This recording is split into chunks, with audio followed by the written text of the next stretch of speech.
ਆਪਾਂ ਅੱਜ ਇਹ ਕਹਿ ਸਕਦੇ ਹਾਂ ਵੀ ਦੁਨੀਆ ਦੇ ਵਿੱਚ ਹੁਣ ਇੱਕ ਤਰ੍ਹਾਂ ਦੇ ਨਾਲ ਅਮਰੀਕਾ ਦੇ ਨਾਲ ਟੈਰਿਫ ਦੀ ਜੰਗ ਲੱਗ ਚੁੱਕੀ ਹੈਗੀ ਆ। ਚਾਈਨਾ ਵਾਲਿਆਂ ਨੇ 84% ਟੈਰਿਫ ਅਮਰੀਕਾ ਦੀਆਂ ਚੀਜ਼ਾਂ ਤੇ ਲਾਤਾ ਤੇ ਪ੍ਰੈਜ਼ੀਡੈਂਟ ਟਰੰਪ ਹੋਣਾ ਨੇ ਚਾਈਨਾ ਦੀਆਂ ਚੀਜ਼ਾਂ ਦੇ ਉੱਤੇ 104% ਜਿਹੜਾ ਟੈਰਿਫ ਆ ਉਹ ਲਾ ਦਿੱਤਾ ਹੈਗਾ। ਸੋ ਇਹ ਅੱਜ ਸਵੇਰੇ 12:01 ਦੇ ਉੱਤੇ ਆਲਰੇਡੀ ਜਿਹੜੇ ਪੈਸੇ ਕਲੈਕਟ ਕਰਨੇ ਆ ਉਹ ਟਰੰਪ ਐਡਮਿਨਿਸਟ੍ਰੇਸ਼ਨ ਨੇ ਸ਼ੁਰੂ ਕਰ ਦਿੱਤੇ ਹੈਗੇ ਆ। ਚਾਈਨਾ ਦੀਆਂ ਚੀਜ਼ਾਂ ਜੋ ਅਮਰੀਕਾ ਦੇ ਵਿੱਚ ਆ ਰਹੀਆਂ 104%। ਦੱਸਿਆ ਤਾਂ ਇਹ ਜਾ ਰਿਹਾ ਸੀ ਵੀ ਰੈਸੀਪ੍ਰੋਕਲ ਇਹ ਟੈਕਸ ਜਿਹੜਾ ਟੈਰਿਫ ਹੋਊਗਾ ਇਹ ਟੈਕਸ ਹੋਊਗਾ ਇੱਕ ਤਰ੍ਹਾਂ ਦੇ ਨਾਲ, ਪਰ ਜਿਸ ਹਿਸਾਬ ਦੇ ਨਾਲ ਹਮੇਸ਼ਾ ਪ੍ਰੈਜ਼ੀਡੈਂਟ ਟਰੰਪ ਕਹਿੰਦੇ ਰਹਿੰਦੇ ਆ ਵੀ ਅਮਰੀਕਾ ਨੂੰ ਰਿਪ ਆਫ ਕੀਤਾ ਬਹੁਤ ਸਾਰੇ ਮੁਲਕਾਂ ਨੇ, ਚਾਹੇ ਉਹਨਾਂ 'ਚ ਦੋਸਤ ਮੁਲਕ ਵੀ ਸੀ ਚਾਹੇ ਜਿਹੜੇ ਨਹੀਂ ਵੀ ਦੋਸਤ ਹੈਗੇ। ਸੋ ਇਸ ਚੀਜ਼ ਨੂੰ ਲੈ ਕੇ ਉਹਨਾਂ ਨੇ ਇੱਕ ਸਟੇਟਮੈਂਟ ਦਿੱਤੀ ਪਈ ਨਾਓ ਦੇ ਆਰ ਕਿਸਿੰਗ ਮਾਈ ਇਹ ਸ਼ਬਦ ਯੂਜ਼ ਕੀਤਾ ਦੁਨੀਆ ਦੇ ਲੀਡਰਸ ਦੇ ਲਈ। ਬਹੁਤ ਸਾਰੇ ਮੁਲਕ ਉਹਨਾਂ ਦੇ ਟ੍ਰੇਡ ਰਿਪਰੈਜ਼ੈਂਟੇਟਿਵਸ ਮਿਲਣ ਆ ਰਹੇ ਹੈਗੇ ਆ ਟਰੰਪ ਐਡਮਿਨਿਸਟ੍ਰੇਸ਼ਨ ਨੂੰ। ਯੂਰਪੀਅਨ ਯੂਨੀਅਨ ਦੇ ਸਾਊਥ ਕੋਰੀਆ, ਇਕੁਆਡੋਰ ਤੇ ਮੈਕਸੀਕੋ ਇਹਨਾਂ ਦੇ ਟ੍ਰੇਡ ਰਿਪਰੈਜ਼ੈਂਟੇਟਿਵਸ ਮਿਲਣ ਆ ਰਹੇ ਆ ਟਰੰਪ ਐਡਮਿਨਿਸਟ੍ਰੇਸ਼ਨ ਨੂੰ ਤਾਂ ਕਿ ਜੋ ਟੈਰਿਫਸ ਆ ਉਹ ਘਟਾਏ ਜਾ ਸਕਣ ਜਾਂ ਇਹਦੇ ਉੱਤੇ ਕਿਸੇ ਤਰ੍ਹਾਂ ਦੀ ਜਿਹੜੀ ਡੀਲ ਆ ਉਹ ਬਣਾਈ ਜਾ ਸਕੇ। ਇੱਕ ਹੋਰ ਅੱਜ ਅਨਾਉਂਸਮੈਂਟ ਕਰ ਦਿੱਤੀ ਗਈ ਆ ਟਰੰਪ ਐਡਮਿਨਿਸਟ੍ਰੇਸ਼ਨ ਵੱਲੋਂ ਕਿ ਯੂਐਸ ਦੇ ਜਿਹੜੇ ਟ੍ਰੇਡ ਰਿਪਰੈਜ਼ੈਂਟੇਟਿਵਸ ਆ ਉਹ ਹੁਣ ਇਹ ਕਹਿ ਰਹੇ ਆ ਜਿਹੜੇ ਫਾਰਮਾਸਿਊਟੀਕਲ ਟੈਰਿਫਸ ਆ ਉਹਨਾਂ ਨੂੰ ਉਹ ਵੀ ਉਹ ਇਨਵੈਸਟੀਗੇਟ ਕਰਨ ਜਾ ਰਹੇ ਹੈਗੇ ਆ ਤੇ ਇੱਕ ਕਿਸਾਨਾਂ ਦੇ ਲਈ ਵੱਡਾ ਪੈਕੇਜ ਦੇਣ ਜਾ ਰਹੇ ਆ, ਉਹ ਬਾਅਦ ਦੇ ਵਿੱਚ ਡਿਸਕਸ ਕਰਦੇ ਆ। ਸੋ ਟੈਰਿਫ ਨੂੰ ਲੈ ਕੇ ਜੋ ਸਿਚੁਏਸ਼ਨ ਆ ਸਟਾਕ ਮਾਰਕੀਟ ਤੇ ਵੀ ਇਹਦਾ ਬੜਾ ਅਸਰ ਪੈ ਰਿਹਾ, ਪੂਰੇ ਮੁਲਕਾਂ ਦੇ ਉੱਤੇ ਵੀ ਜਿਹੜਾ ਅਸਰ ਪੈ ਰਿਹਾ ਹੈਗਾ। ਜੀ, ਲਿਬਰੇਸ਼ਨ ਡੇ ਸੀਗਾ ਇੱਕ ਵੀਕ ਪਹਿਲਾਂ 2 ਤਰੀਕ ਨੂੰ ਇਹ ਹੋਣਾ ਸੀਗਾ। ਉਸ ਦਿਨ ਤੋਂ ਰੈਸੀਪ੍ਰੋਕਲ ਟੈਰਿਫ ਰਾਸ਼ਟਰਪਤੀ ਟਰੰਪ ਨੇ ਐਲਾਨੇ। ਉਸ ਤੋਂ ਬਾਅਦ ਦੇ ਵਿੱਚ ਕਈ ਮੁਲਕ ਨੈਗੋਸੀਏਸ਼ਨ ਨੂੰ ਜਿਹੜਾ ਉਹ ਮੰਨੇ। ਜ਼ੀਰੋ ਟੈਰਿਫ ਪਾਲਿਸੀ ਵੀ ਉਹਨਾਂ ਨੇ ਆਖਿਆ ਵੀ ਅਸੀਂ ਕਰ ਦਿੰਦੇ ਹਾਂ।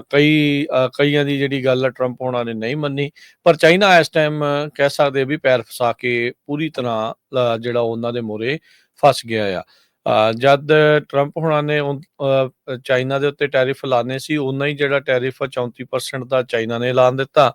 ਫਿਰ ਟਰੰਪ ਹੋਣਾ ਨੇ ਕਿਹਾ ਵੀ 50% ਹੁਣ, ਕਿਉਂਕਿ ਉਹਨਾਂ ਨੇ ਰਿਟੈਲੀਏਟ ਕੀਤਾ 50% ਅਸੀਂ ਵਧਾਉਣਾ ਆ, ਉਹਨਾਂ ਨੇ ਵੀ 50% ਉੱਧਰੋਂ ਵੀ ਵਧਾਤਾ। ਸੋ ਕੁੱਲ ਮਿਲਾ ਕੇ ਹੁਣ ਜੋ ਚਾਈਨਾ ਤੋਂ ਸਮਾਨ ਆ ਰਿਹਾ, ਜਿੱਦਾਂ ਹਰਜੋਤ ਸਿੰਘ ਨੇ ਪਹਿਲਾਂ ਮੈਂਸ਼ਨ ਕੀਤਾ, ਉਸ ਦੇ ਉੱਤੇ 104% ਟੈਕਸ ਲੱਗਿਆ ਕਰਨਾ ਤੇ ਜਿਹੜਾ ਅਮਰੀਕਾ ਦਾ ਸਮਾਨ ਉੱਧਰ ਨੂੰ ਜਿਹੜਾ ਉਹ ਜਾ ਰਿਹਾ ਆ ਉਹਦੇ ਉੱਤੇ 84% ਟੈਕਸ ਜਿਹੜਾ ਉਹ ਲੱਗੇਗਾ। ਸੋ ਦੋਨੋਂ ਹੀ ਪਾਸੇ ਜਿਹੜੇ ਬਿਜ਼ਨਸ ਆ ਉਹਨਾਂ ਦੇ ਉੱਤੇ ਅਸਰ ਜਿਹੜਾ ਉਹ ਪੈਣਾ ਹੀ ਪੈਣਾ ਹੈਗਾ ਆ। ਇਹ ਜਿਹੜੀ ਲੜਾਈ ਆ ਕਦੋਂ ਤੱਕ ਚੱਲੂਗੀ ਇਹ ਇਸ ਟਾਈਮ ਦੇਖਣ ਵਾਲੀ ਗੱਲ ਰਹੇਗੀ। ਬਾਕੀ ਮਾਰਕੀਟ ਇਨਵੈਸਟਰਸ ਦੇ ਵਿੱਚ ਕਹਿੰਦੇ ਵੀ ਇਸ ਟਾਈਮ ਐਕਸਟ੍ਰੀਮ ਫੀਅਰ ਜਿਹੜਾ ਮਾਰਕੀਟ ਆ ਉਸ ਨੂੰ ਡਰਾਈਵ ਕਰ ਰਿਹਾ ਆ। ਚਾਈਨਾ ਕੀ ਵਾਕਿਆ ਹੀ ਅਮਰੀਕਾ ਦੇ ਇਹਨਾਂ ਟੈਰਿਫਸ ਦੀ ਲੜਾਈ ਦੇ ਵਿੱਚ ਓਵਰਆਲ ਫਸ ਕੇ ਜਿਹੜਾ ਉਹ ਚੱਲ ਸਕੇਗਾ, ਇਹ ਹੁਣ ਦੇਖਣ ਵਾਲੀ ਜਿਹੜੀ ਗੱਲ ਰਹੂਗੀ। ਇਹ ਜਿਹੜਾ ਬੈਕ ਐਂਡ ਫੋਰਥ ਜਿਹੜੀਆਂ ਦੋ ਸੁਪਰ ਪਾਵਰਸ ਦੇ ਵਿੱਚ ਹੋ ਰਿਹਾ ਆ, ਦੋ ਟੌਪ ਦੀਆਂ ਇਕੋਨਮੀਜ਼ ਦੇ ਵਿੱਚ ਹੋ ਰਿਹਾ ਆ, ਇਹਦੇ ਨਾਲ ਇਸ ਤੇ ਜਿਹੜੇ ਰਿਪਲ ਆ ਕਹਿ ਸਕਦੇ ਵੀ ਇਸ ਦੀਆਂ ਜਿਹੜੀਆਂ ਤਰੰਗਾਂ ਆ ਉਹ ਸਾਰੀਆਂ ਮਾਰਕੀਟਸ ਦੇ ਵਿੱਚ ਇਸ ਦਾ ਅਸਰ ਪੈਣਾ ਹੀ ਆ। ਏਸ਼ੀਅਨ ਯੂਰਪੀਅਨ ਮਾਰਕੀਟਸ ਉਹ ਵੀ ਜਿਹੜੀਆਂ ਲੋਵਰ ਹੋਈਆਂ, ਯੂਐਸ ਦੇ ਸਟਾਕਸ ਦੇ ਵਿੱਚ ਵੀ ਇਸ ਦਾ ਆਟੋਮੈਟਿਕਲੀ ਅਸਰ ਜਿਹੜਾ ਉਹ ਦੇਖਣ ਨੂੰ ਜਿਹੜਾ ਮਿਲਿਆ। ਪਿਛਲੇ ਤਿੰਨ ਦਿਨਾਂ ਦੇ ਵਿੱਚ ਆਪਾਂ ਦੇਖਿਆ ਹੀ ਆ ਜੋ ਕੁਛ ਉੱਥੇ ਜਿਹੜਾ ਹੋਇਆ ਆ। ਉਧਰ China the ministry of commerce ਉਹਨਾਂ ਨੇ ਇਹ ਕਿਹਾ ਵੀ ਜਿਹੜੀਆਂ 12 ਕੰਪਨੀਜ਼ ਆ ਉਹਨਾਂ ਦੇ ਐਕਸਪੋਰਟ ਦੇ ਉੱਤੇ ਕੰਟਰੋਲ ਲਾ ਦਿੱਤਾ। ਚਾਈਨੀਜ਼ ਜਿਹੜੀਆਂ ਕੰਪਨੀਜ਼ ਆ ਉਹਨਾਂ ਨੂੰ ਸਪਲਾਈ ਕਰਨ ਦੇ ਲਈ ਜਿਹੜਾ ਡਿਊਅਲ ਯੂਜ਼ ਆਈਟਮਸ ਆ ਜਿਹੜੀਆਂ ਮਿਲਟਰੀ ਤੇ ਸਿਵਿਲੀਅਨ ਐਪਲੀਕੇਸ਼ਨ ਦੇ ਲਈ ਆ, ਉਸ ਦੇ ਉੱਤੇ ਚਾਈਨੀਜ਼ ਕੰਪਨੀ ਦੇ ਉੱਤੇ ਰੋਕ ਲਾ ਦਿੱਤੀ ਹੈ ਵੀ ਤੁਸੀਂ ਅਮਰੀਕਾ ਦੀਆਂ ਇਹਨਾਂ ਕੰਪਨੀਜ਼ ਨੂੰ ਸਮਾਨ ਨਹੀਂ ਘੱਲਣਾ। ਉਧਰ 6 ਹੋਰ ਯੂਐਸ ਦੀਆਂ ਕੰਪਨੀ ਦੇ ਉੱਤੇ ਉਹਨਾਂ ਨੇ ਅਨਰਿਲਾਇਬਲ ਐਂਟੀਟੀ ਲਿਸਟ ਦੇ ਵਿੱਚ ਉਹਨਾਂ ਨੂੰ ਠੋਕ ਦਿੱਤਾ ਤੇ ਉਹਨਾਂ ਨੂੰ ਬੈਨ ਜਿਹੜਾ ਆ ਉਹ ਕਰ ਦਿੱਤਾ ਵੀ ਚਾਈਨਾ 'ਚ ਉਹ ਨਵੀਆਂ ਇਨਵੈਸਟਮੈਂਟ ਨਹੀਂ ਕਰਨਗੀਆਂ ਤੇ ਨਾਲ ਜਿਹੜੀ ਆ ਇਹ ਆਪਣੀ ਕੰਪਲੇਂਟ ਆ ਵਰਲਡ ਟ੍ਰੇਡ ਆਰਗੇਨਾਈਜੇਸ਼ਨ ਦੇ ਵਿੱਚ ਲੈ ਗਏ ਆ। ਯੂਐਸ ਦੇ ਜਿਹੜੇ ਟ੍ਰੈਜਰੀ ਸਕੱਤਰ ਸਕਾਟ ਬੈਸੈਂਟ ਆ ਉਹਨਾਂ ਨੇ ਕਿਹਾ ਵੀ ਜਿਹੜੇ ਚਾਈਨਾ ਦੇ ਰਿਟੈਲੀਏਟਰੀ ਮੂਵਸ ਹੈਗੇ ਆ ਉਹਦਾ ਸਾਨੂੰ ਕੋਈ ਬੜਾ ਫਿਕਰ ਨਹੀਂ ਹੈਗਾ। ਉਹ ਕਹਿੰਦੇ ਵੀ ਅਨਫੋਰਚੂਨੇਟ ਆ ਵੀ ਚਾਈਨਾ ਇਸ ਨੂੰ ਸਹੀ ਢੰਗ ਦੇ ਨਾਲ ਦੇਖ ਨਹੀਂ ਰਿਹਾ ਤੇ ਜਿਹੜੀ ਟੈਰਿਫ ਦੀ ਡੀਲ ਬਣਾਉਣ ਦੇ ਵੱਲ ਨੂੰ ਨਹੀਂ ਵੱਧ ਰਿਹਾ ਹੈਗਾ। ਉਹਨਾਂ ਨੇ ਚਾਈਨਾ ਨੂੰ ਵਰਸਟ ਅਫੈਂਡਰਸ ਇਨ ਇੰਟਰਨੈਸ਼ਨਲ ਟ੍ਰੇਡਿੰਗ ਸਿਸਟਮ ਇਹ ਵੀ ਜਿਹੜਾ ਇੱਕ ਵਾਰੀ ਫੇਰ ਆਖਿਆ ਹੈਗਾ ਆ। ਕਹਿੰਦੇ ਵੀ ਉਦਾਂ ਦੇ ਰਾਸ਼ਟਰਪਤੀ ਟਰੰਪ ਕਹਿੰਦੇ ਆ ਵੀ ਜਿਹੜਾ ਪ੍ਰੈਜ਼ੀਡੈਂਟ ਸ਼ੀ ਆ ਉਹ ਉਹਨਾਂ ਦੇ ਬਹੁਤ ਖਾਸ ਫਰੈਂਡ ਨੇ, ਮਿੱਤਰ ਨੇ, ਪਰ ਇਹ ਸਾਰੀਆਂ ਚੀਜ਼ਾਂ ਦੇ ਬਾਵਜੂਦ ਵੀ ਆਪਾਂ ਦੇਖ ਰਹੇ ਹਾਂ ਵੀ ਚਾਈਨਾ ਤੇ ਅਮਰੀਕਾ ਦੇ ਜਿਹੜੇ ਸਿੰਘ ਆ ਉਸ ਦੇ ਵਿੱਚ ਫਸੇ ਪਏ ਹੈਗੇ ਆ। ਸੋ ਓਵਰਆਲ ਅਮਰੀਕਾ ਜਿਹੜਾ ਆ ਉਹਨਾਂ ਨੇ ਇਹ ਐਲਾਨ ਕਰ ਦਿੱਤਾ ਆ, ਕੋਈ ਹੁਣ ਸਮਝੇ ਇਸ ਨੂੰ ਜਾਂ ਨਾ ਸਮਝੇ, ਵੀ ਮੁੱਖ ਲੜਾਈ ਜਿਹੜੀ ਇਹਨਾਂ ਦੇ ਚੀਨ ਦੇ ਨਾਲ ਹੀ ਹੈਗੀ ਆ। ਚਾਹੇ ਉਹ ਟ੍ਰੇਡ ਨੂੰ ਲੈ ਕੇ ਆ, ਚਾਹੇ ਉਹ ਮਿਲਟਰੀ ਨੂੰ ਲੈ ਕੇ ਆ, ਚਾਹੇ ਉਹ ਆਰਟਿਕ ਦੇ ਵਿੱਚ ਐਕਸਪੈਂਸ਼ਨ ਨੂੰ ਲੈ ਕੇ ਆ, ਵੀ ਜਿਹੜੀ ਵੱਡੀ ਲੜਾਈ ਆ ਉਹ ਚੀਨ ਦੇ ਨਾਲ ਆ। ਵੀ ਚੀਨ ਜਿਹੜਾ ਲਗਾਤਾਰ ਆਪਣੀ ਸ਼ਕਤੀ ਨੂੰ ਵਧਾਉਂਦਾ ਜਿਹੜਾ ਉਹ ਜਾ ਰਿਹਾ ਸੀ, ਉਸ ਨੂੰ ਕਿੱਦਾਂ ਉਹਨਾਂ ਨੇ ਕੰਟਰੋਲ ਦੇ ਵਿੱਚ ਲੈ ਕੇ ਆਉਣਾ ਆ। ਚੀਨ ਹੁਣ ਉਹਨਾਂ ਦੀ ਮਾਰਕੀਟਸ ਕਲੋਜ਼ ਹੋਣ ਦੇ ਨਾਲ, ਕਿਉਂਕਿ ਹੁਣ ਜਿਹੜਾ ਕੋਈ ਸਮਾਨ ਚੀਨ ਤੋਂ ਆਉਣਾ 104% ਜਿੱਤੇ ਟੈਰਿਫ ਲੱਗੂਗਾ ਤੇ ਆਬਵੀਅਸਲੀ ਇੱਥੇ ਕੰਪਨੀਆਂ ਨੇ ਘੱਟ ਜਿਹੜਾ ਉਹ ਬਾਏ ਕਰਨਾ ਆ, ਉਹ ਹੋਰ ਮੁਲਕਾਂ ਵੱਲ ਜਿਹੜਾ ਉਹ ਦੇਖਣਗੇ। ਦੂਜੇ ਪਾਸੇ ਵੀਅਤਨਾਮ ਵਰਗੇ ਮੁਲਕ, ਕੋਰੀਆ ਵਰਗੇ ਮੁਲਕ, ਯੂਰਪੀਅਨ ਯੂਨੀਅਨ ਦੇ ਵੀ ਜਿਹੜੇ ਮੁਲਕ ਆ ਉਹ ਡੀਲਸ ਬਣਾਉਣ ਨੂੰ ਕਾਹਲੇ ਨੇ। ਸੋ ਜਿੱਦਾਂ ਰਾਸ਼ਟਰਪਤੀ ਟਰੰਪ ਕੱਲ ਇੱਕ ਬਲੈਕ ਟਾਈ ਇਵੈਂਟ ਦੇ ਉੱਤੇ ਗੱਲ ਜਿਹੜੀ ਉਹ ਕਰ ਰਹੇ ਸੀਗੇ, ਜਿਹੜੇ ਸ਼ਬਦ ਤੁਸੀਂ ਵਰਤੇ ਆ ਵੀ ਹਾੜੇ ਕੱਢਣ ਦੇ ਆ ਬਾਕੀ ਮੁਲਕ ਵੀ ਸਾਡੇ ਨਾਲ ਡੀਲ ਜਿਹੜੀ ਉਹ ਬਣਾਈ ਜਾਵੇ। ਉੱਥੇ ਉਹਨਾਂ ਨੇ ਚਟਕਾਰੇ ਲੈਂਦੇ ਹੋਏ ਕਾਂਗਰਸ ਦੇ ਵੀ ਕੰਨ ਜਿਹੜੇ ਉਹ ਖਿੱਚੇ। ਉਹ ਕਹਿੰਦੇ ਵੀ ਕੁਝ ਕੁ ਰਿਪਬਲਿਕਨਸ ਆ ਉਹ ਇਸ ਟਾਈਮ ਰੌਲਾ ਪਾ ਰਹੇ ਆ ਵੀ ਇਹ ਜਿਹੜਾ ਟੈਰਿਫ ਦੇ ਵਿੱਚ ਨੈਗੋਸ਼ੀਏਸ਼ਨ ਆ ਉਹ ਸਾਡੇ ਕੰਟਰੋਲ ਦੇ ਵਿੱਚ ਹੋਣੀ ਚਾਹੀਦੀ ਹੈ। ਤੇ ਕਹਿੰਦੇ ਵੀ ਪਹਿਲਾਂ ਵੀ ਅਸੀਂ ਦੇਖਿਆ ਆ ਤੁਸੀਂ ਮੁਲਕ ਨੂੰ ਝੱਟ ਜਿਹੜਾ ਉਹ ਵੇਚ ਦੇਣਾ, ਸੋ ਨੈਗੋਸ਼ੀਏਸ਼ਨ ਮੈਂ ਹੀ ਜਿਹੜੀ ਇੱਕ ਹਿਸਾਬ ਦੇ ਨਾਲ ਇਹਦੇ ਵਿੱਚ ਕਰੂੰਗਾ। ਸੋ ਲੈਟਸ ਸੀ ਅੱਗੇ ਜਿਹੜਾ ਹੁਣ ਕੀ ਬਣਦਾ ਆ। ਪਰ ਚਾਈਨਾ ਇਸ ਟਾਈਮ ਫਸਿਆ ਪਿਆ ਆ। ਕਿੰਨਾ ਕੁ ਲੰਮਾ ਸਮਾਂ ਇਹ ਟ੍ਰੇਡ ਵਾਰ ਦੇ ਵਿੱਚ ਇੱਕ ਦੂਜੇ ਦੇ ਉੱਤੇ ਵਾਰ ਕਰਕੇ ਜਿਹੜੀ ਉਹ ਬਚ ਸਕੂਗੀ, ਕਿਉਂਕਿ ਉੱਥੋਂ ਦੀ ਇੰਡਸਟਰੀ ਰਿਲਾਈ ਕਰਦੀ ਆ, ਸਮਾਨ ਮੈਨੂਫੈਕਚਰਿੰਗ ਇੰਡਸਟਰੀ ਇਸੇ ਚੀਜ਼ ਤੇ ਰਿਲਾਈ ਕਰਦੀ ਆ ਵੀ ਸਮਾਨ ਬਣਾ ਕੇ ਤੇ ਵੇਚਿਆ ਜਾਵੇ। ਸਭ ਤੋਂ ਵੱਡੀ ਜਿਹੜੀ ਕੰਜ਼ਿਊਮਰ ਮਾਰਕੀਟ ਅਮਰੀਕਾ 'ਚ, ਤੇ ਜੇ ਇੱਥੇ ਸਮਾਨ ਹੁਣ ਉਹਦਾ ਇੰਨਾ ਕਿ ਜ਼ਿਆਦਾ ਮਹਿੰਗਾ ਹੋ ਜਾਊਗਾ ਤੇ ਡਿਮਾਂਡ ਆਟੋਮੈਟਿਕਲੀ ਉਸ ਦੀ ਘਟ ਜਾਊਗੀ। ਸੋ ਲੌਂਗ ਟਰਮ ਇੰਪੈਕਟ ਚਾਈਨਾ ਨੂੰ ਵੀ ਇਸ ਤੇ ਖਾਸੇ ਜਿਹੜੇ ਉਹ ਝੱਲਣੇ ਪੈ ਸਕਦੇ ਆ। ਪਰ ਹਾਲ ਦੀ ਘੜੀ ਤੱਤੇ ਘਾਹ ਦੇ ਵਿੱਚ ਤਾਂ ਰਿਟੈਲੀਏਸ਼ਨ ਜਿਹੜੀ ਚਾਈਨਾ ਵਾਲੇ ਜਿਹੜੇ ਆ ਉਹ ਜ਼ਰੂਰ ਕਰ ਰਹੇ ਹੈਗੇ ਆ। ਪ੍ਰੈਜ਼ੀਡੈਂਟ ਟਰੰਪ ਉਹਨਾਂ ਨੇ ਇਸ ਡਿਨਰ ਦੇ ਵਿੱਚ ਇਹ ਕਿਹਾ ਵੀ ਆਈ ਨੋ ਵਟ ਦਾ ਹੈਲ ਆਈ ਐਮ ਡੂਇੰਗ, ਖਾਸ ਕਰਕੇ ਟ੍ਰੇਡ ਵਾਰ ਨੂੰ ਲੈ ਕੇ। ਮਿੱਤਰ ਗੁੱਸੇ ਜੀ ਸੀਗਾ ਕੱਲ ਜਾਂ ਸਟਾਕ ਮਾਰਕੀਟ ਦੇ ਉੱਤੇ, ਪਰ ਜਿਹੜਾ ਅਸਰ ਨਹੀਂ ਪਿਆ ਹੈਗਾ। ਸਟਾਕ ਮਾਰਕੀਟ ਕਾਫੀ ਜ਼ਿਆਦਾ ਜਿਹੜੀ ਘਬਰਾਈ ਹੋਈ ਆਪਾਂ ਕਹਿ ਸਕਦੇ ਹੈਗੇ ਆ, ਕਿਉਂਕਿ ਕਿਸੇ ਨੇ ਐਕਸਪੈਕਟ ਨਹੀਂ ਕੀਤਾ ਸੀ ਵੀ 84% ਚਾਈਨਾ ਵਾਲੇ ਵੀ ਰਿਟੈਲੀਏਟਰੀ ਟੈਰਿਫ ਲਾ ਦਊਗੇ ਅਮਰੀਕਨ ਚੀਜ਼ਾਂ ਤੇ, ਜਦ ਕਿ ਹੁਣ ਅਮਰੀਕਾ ਵਾਲਿਆਂ ਨੇ 104% ਆਲਰੇਡੀ ਜਿਹੜਾ ਟੈਰਿਫ ਆ ਉਹ ਲਾ ਦਿੱਤਾ ਹੈਗਾ। ਜਿਹੜੇ ਸੈਕਟਰੀ ਸਕਾਟ ਬਸੈਂਟ ਆ ਉਹਨਾਂ ਨੇ ਇਹ ਕਿਹਾ ਵੀ ਚਾਈਨਾ ਵਾਲਿਆਂ ਨੇ 84% ਟੈਰਿਫ ਵਧਾ ਕੇ ਅਮਰੀਕਾ ਦੀਆਂ ਚੀਜ਼ਾਂ ਦੇ ਉੱਤੇ ਇਹ ਕੋਈ ਬੜਾ ਚੰਗਾ ਕੰਮ ਨਹੀਂ ਕੀਤਾ। ਅਲਟੀਮੇਟਲੀ ਉਹ ਲੌਂਗ ਰਨ ਦੇ ਵਿੱਚ ਲੂਜ਼ ਕਰਨਗੇ, ਇਹ ਜੋ ਸੈਕਟਰੀ ਬਸੈਂਟ ਆ ਉਹਨਾਂ ਨੇ ਕਿਹਾ ਹੈਗਾ। ਟਰੰਪ ਉਹਨਾਂ ਨੇ ਇੱਕ ਵਾਰੀ ਫੇਰ ਕਿਹਾ ਵੀ ਇਹ ਇੱਕ ਬੜਾ ਵਧੀਆ ਟਾਈਮ ਆ ਬਿਜ਼ਨੈਸਸ ਨੂੰ USA ਦੇ ਵਿੱਚ ਮੂਵ ਕਰਨ ਦਾ, ਜਦੋਂ ਹੁਣ ਟੈਰਿਫ ਲੱਗ ਗਏ ਹੈਗੇ ਆ। ਕਹਿੰਦੇ ਦੋ ਕੰਪਨੀਆਂ ਨੇ ਟਰੰਪ ਦੇ ਨਾਲ ਆਲਰੇਡੀ ਪੰਗਾ ਲੈ ਲਿਆ ਹੈ, ਇੱਕ ਫੋਰਡ ਤੇ ਇੱਕ ਜੌਨ ਡੀਅਰ। ਉਹ ਕਹਿੰਦੇ ਵੀ ਨਹੀਂ ਅਸੀਂ ਨਹੀਂ ਮੂਵ ਕਰਨਾ ਹੈਗਾ ਉੱਥੇ ਮੈਕਸੀਕੋ ਦੇ ਵਿੱਚ ਜੋ ਉਹਨਾਂ ਦੀ ਅਸੈਂਬਲੀ ਹੁੰਦੀ ਹੈਗੀ ਆ। ਤੇ ਇੱਕ ਬਿਲੀਅਨਰ ਬਿਲ ਐਕਮੈਨ, ਉਹ ਟਰੰਪ ਉਹਨਾਂ ਦੇ ਬੜੇ ਤਗੜੇ ਸਪੋਰਟਰ ਆ। ਉਹਨਾਂ ਨੇ ਇਹ ਕਿਹਾ ਭਰਾਵੋ ਵੀ ਪ੍ਰੈਜ਼ੀਡੈਂਟ ਸਾਹਿਬ ਨੂੰ ਫਿਰ 90 ਦਿਨ ਪੌਜ਼ ਕਰ ਲਓ ਟੈਰਿਫ ਦੇ ਉੱਤੇ। ਪਰ ਸਭ ਤੋਂ ਜ਼ਿਆਦਾ ਜਿਹੜੇ ਸਮਾਲ ਬਿਜ਼ਨਸ ਹਰਟ ਹੋ ਰਹੇ ਆ, ਉਹ ਤੋਂ ਬਾਅਦ ਫਿਰ ਮੀਡੀਅਮ ਫੇਅਰ ਜਿਹੜੇ ਵੱਡੇ ਬਿਜ਼ਨਸਸ ਆ ਉਹਨਾਂ ਨੇ ਹਰਟ ਹੋਣਾ ਹੈਗਾ ਆ, ਕਿਉਂਕਿ ਜਿਹੜੀਆਂ ਵੱਡੀਆਂ ਕੰਪਨੀਆਂ ਕਾਸਕੋ, ਵਾਲਮਾਰਟ ਵਗੈਰਾ ਉਹ ਥੋੜਾ ਬਹੁਤਾ ਝੱਲ ਸਕਦੀਆਂ ਹੈਗੀਆਂ। ਪਰ ਜਿਹੜੇ ਹੁਣ ਕਹਿੰਦੇ ਪਿਸਤਾ ਜਿਹੜਾ ਇੰਪੋਰਟ ਕੀਤਾ ਜਾਂਦਾ USA ਤੋਂ ਚਾਈਨਾ ਨੂੰ, ਉਹ ਹੁਣ ਕਿੰਨਾ ਉਹ ਜਦੋਂ ਟੈਕਸ ਲਾਉਗੇ 84% ਤੇ ਕਿੰਨਾ ਉੱਥੇ ਜਾਊਗਾ।